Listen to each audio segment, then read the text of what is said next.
Difficult situation for Israel especially Netanyahu جن کا ابھی الیکشن بھی سر پہ آن کھڑا ہے.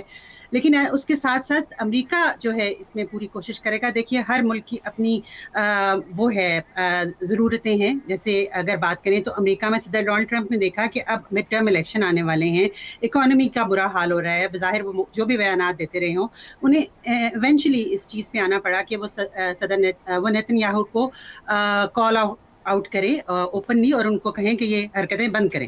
اور جہاں تک ہم بات کر رہے ہیں کہ یہاں کے امریکہ کی پولیٹیکل ہولڈ یور پوائنٹ, اگر آپ اسی پہ رک جائیے, یہ اہم نقطہ جیسے میں ٹرانزیشن کر کے ایک اہم سوال پہ جانا چاہ رہا ہوں. ذرا اسرائیل کے اوپر تو ہم آئیں گے, لیکن ربی صاحب اس کے اوپر بھی آپ نے ایک لفظ استعمال کیا تھا کہ یہ سارا مشرق وسطیٰ جس کو ری امیجن کر رہے ہیں.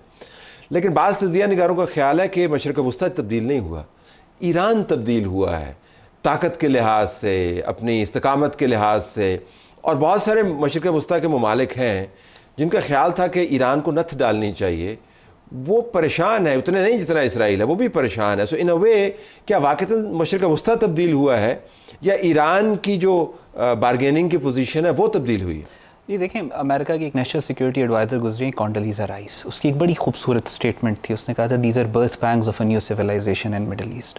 مڈل ایسٹ میں ایک نئی تہذیب. سو اس وقت دیکھیں جب اسرائیل نے قطر کے اوپر اٹیک کیا تھا تو اس کے بعد امریکہ کی جو سیکیورٹی گارنٹیز تھیں ان میں تبدیلی آ چکی تھی, مڈل ایسٹ کے اندر پرسیپشن میں تبدیلی آ چکی تھی. ابھی بھی جو ایران اور امریکہ کا جو ریلیشن شپ ہے جس طریقے سے بہتری کی طرف جا رہا ہے, ابھی جیسے ڈاکٹر صاحبہ نے بھی فرمایا $38 ٹریلین کا امریکہ پہ قرض ہے. ڈونلڈ ٹرمپ یہ کہہ کے آیا تھا کہ میں مڈل ایسٹ سے اپنے پیسے نکالوں گا, مڈل ایسٹ سے اپنا فٹ پرنٹ شرنک کروں گا. اور اگر یہ جو سارا چیز ہو رہی ہے ایران کے ساتھ, جو امریکہ کے معاملات اگر بہتری کی طرف چلے جاتے ہیں اور امریکہ اپنا فٹ پرنٹ شرنک کرتا ہے, تو وہاں پہ ایک سیکیورٹی ویکیوم پورے مڈل ایسٹ میں بنے گا. اور اس سیکیورٹی ویکیوم کو کوئی نہ کوئی انڈیجنس پاورز جو ہیں, یہ ان کا ایک بلاک, سعودی عرب ہوگا, وہ قطر ہوگا, وہ یو اے ای ہوگا, وہ ایران ہوگا, اسرائیل ہوگا, تو یہ تو کمپٹیشن سخت ہوگا, یہ تو بڑی لڑائی ہوگی. دیکھیے ہوا یہ ہے کہ 27 فروری 2026 تک ایران ایک کمزور وکٹ پر امریکہ سے مذاکرات کرتا ہے, کیونکہ اس کے اندرونی طور پر خلفشار تھا, اس کی اکانومی جو ہے وہ آہستہ آہستہ بیٹھ گئی تھی, ویری ہائی انفلیشن. اب کیا ہوا دیکھیں, یہ اس جنگ نے ایران کو 2 نئے ہتھیار دریافت کروائے ہیں جو اس کے پاس نہیں تھے 27 فروری تک. ایک کہ وہ آبنہ ہرمز بلاک کر سکتا ہے بغیر کسی بڑی بحریہ کے. دوسرا چند حملوں سے جو عرب ممالک میں اس کے جو ہمسائے ہیں ان کے ذریعے وہ پوری دنیا کی اکانومی کو مفلوج کر سکتے ہیں. یہ 27 فروری تک یہ بات ظاہر نہیں ہوئی تھی. اگر جب صرف اضافہ کر دوں بحث میں, بات کو آگے چلانے کے لیے, امریکہ کے اندر جتنی بھی وار گیمنگ ہوئی اس وقت اور اس سے پہلے کہ ایران پر ہم نے حملہ کیا تو کیا ہوگا, تو اس کے اندر جو دوسرے نمبر پر اہم ترین نقطہ تھا وہ کہتا ہے کہ انہوں نے آبنائے ہرمز کو بند کر دینا ہے. تو ڈونلڈ ٹرمپ پتہ نہیں تبدیلی کیا آئی, دیکھیں تبدیلی کیا آئی کہ امریکہ اپنی تمام عسکری طاقت آبنائے ہرمز کو کھولنے کے لیے استعمال کرنے کے لیے تیار نہیں ہوا. یہ حقیقت ہے, دس از دا ٹرو فیکٹ. سب کا یہ خیال تھا کہ آپ نے ہرمز کو کھلا رکھنے کے لیے جو اتنا کروشل وہ ہے, دی American navy will esteem in بہت بڑا تباہی مچا دیں گے, بالکل. لیکن ایسا نہیں ہوا, اور یہی چیز ہے جسے کہتے ہیں کہ امریکہ جو ہے دنیا سے آہستہ آہستہ ریسیڈ کر رہا ہے, ودرا کر رہا ہے, کہ اس نے یہ بات ایکچوئل ثابت ہو گئی جنگ میں کہ وہ, بلکہ میں نے شاید آپ کے پروگرام میں یا آپ کے ناظرین کو یاد بھی کرایا کہ ابھی جنگ کے عین درمیان انہوں نے اپنا ایک ایئر کرافٹ کیریئر وہاں سے نکالا. ٹھیک ہے, نکالنا پڑا ان کو. اس کا مطلب یہ ہے کہ یہاں جو تبدیلی آئی وہ یہ کہ ایران نے نئے ویپنز ڈسکور کیے.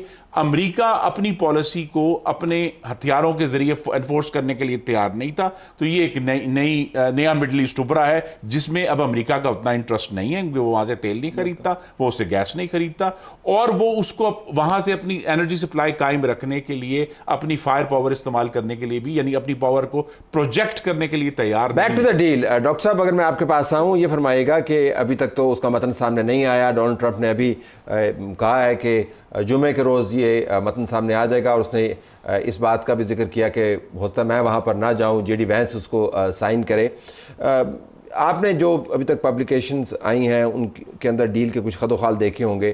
آپ کو اس کے اندر کوئی بڑا کمزور چین میں کوئی لنک نظر آتا ہے کہ بھائی اگر یہ ہے تو ہو سکتا ہے یہ معاملات ویسے نہ چلیں جیسے ہم سب کی توقعات ہیں؟ میرے خیال میں ڈیل تو سائن ہو جائے گی اور جو سیسیشن آف ہاسٹیلیٹیز ہے وہ بھی وہ سیسیشن جاری رہے گی، یعنی مزید یعنی جنگ بندی کا پیریڈ ایکسٹینڈ ہوتا رہے گا. لیکن اس میں دو پہلو ایسے ہیں کہ جن کے اوپر تھوڑی سی نازک پہلو ہے.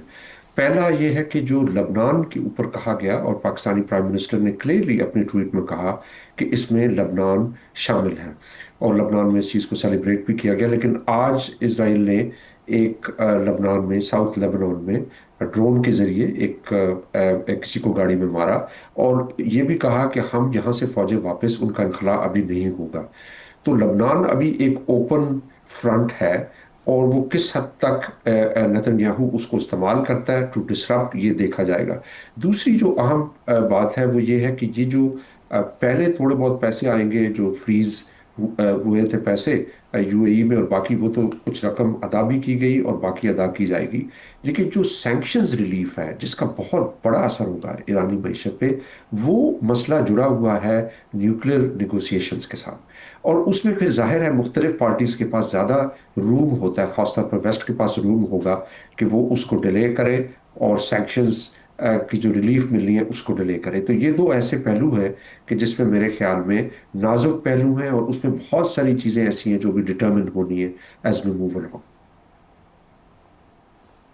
ہم ایک چھوٹے سے بریک کی طرف جا رہے ہیں، اس کے تو جو بڑے معاملات اس کے اوپر فوکس کریں گے. یاد رکھیں کہ اس جنگ کا آغاز اس بنیاد پر کیا گیا بظاہر کہ ہم نے ایران کے نیوکلیئر پروگرام کو تہس نہس کر دینا ہے، اور ایران کے پاس کوئی صلاحیت نہیں چھوڑنی کہ کسی قسم کا کوئی نیوکلیئر ویپن استعمال کر سکے. اور جو یورینیم انریچمنٹ کی اس کو سہولت مہیا ہے NPT کا سگنیٹری ہونے کے باوجود، اس کو بھی ہم نے نہیں چھوڑنا. تو مکمل طور پر ان کو نیوکلیئر توانائی سے عاری کر دینا ہے. جو پچھلا معاہدہ ہوا تھا اس کے اندر تھوڑی سی پروویژن رکھی گئی تھی، نیوکلیئر بام ظاہر وہ نہیں بنا سکتے تھے، لیکن انریچمنٹ کا معاملہ تھا. اس وقت تک جنگ نہیں ہوئی تھی، اس وقت تک ایران کے جو انریچڈ یورینیم کے ذخائر ہیں وہ سینکڑوں فٹ نیچے دبے نہیں ہوئے تھے، اس وقت بڑے بڑے حملے نہیں ہوئے تھے. اب یہ معاملات پہاڑ کی طرح سامنے کھڑے ہیں.